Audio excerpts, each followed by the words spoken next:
Un océano lleno de sonidos desconocidos. Muchos de estos ruidos terminan teniendo explicaciones naturales. Hielo rompiéndose. Volcanes submarinos. Ballenas. Movimientos tectónicos.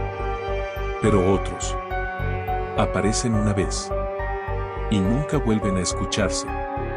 El problema es simple. Sabemos más sobre la superficie de la Luna que sobre el fondo de nuestros propios océanos.